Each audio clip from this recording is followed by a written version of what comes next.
Final part, my parents told me, you're adopted, you get nothing when we die. Then grandma's lawyer called. She left you $2 million.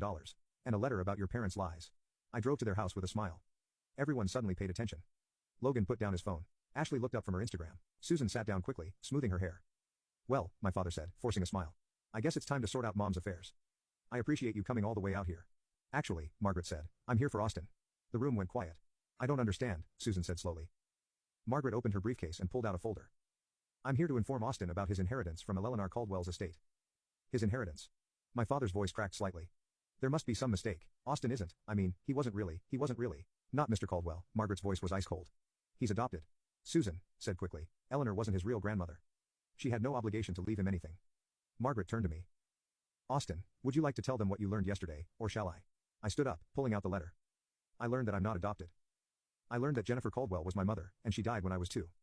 I learned that Susan convinced my father to give me up for adoption, and the only reason they didn't was because Grandma Eleanor threatened to fight for custody. Susan's face went white. Logan and Ashley looked confused. That's not true, Susan stammered. That's impossible. I also learned, I continued, that Grandma Eleanor left me her entire estate, the house, the investments, and $2.1 million in cash. The silence that followed was deafening. That can't be right, my father said, his voice hollow. She promised us. She said, the estate would be divided equally among the grandchildren. She lied, I said simply, just like you lied to me for 21 years. Ashley found her voice first. Wait, what about us, what do we get? Margaret consulted her papers. You and Logan each received $5,000. $5,000. Logan exploded. That's it, what about the house? What about all her money? It all goes to Austin, Margaret said calmly. Susan stood up abruptly. This is ridiculous, we'll contest the will. Austin has no right to any of this money. We're the ones who took care of Eleanor.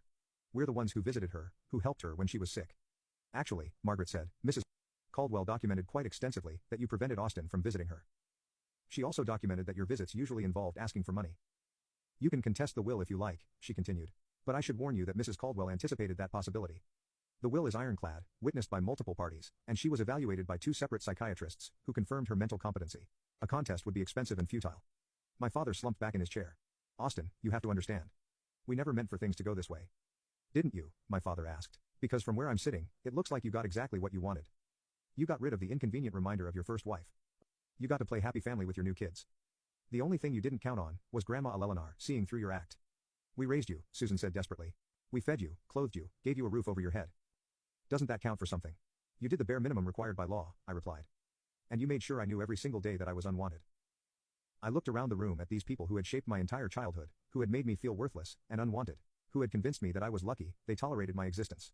The truck, I said to my father, the kitchen renovation, Logan's boat, Ashley's car.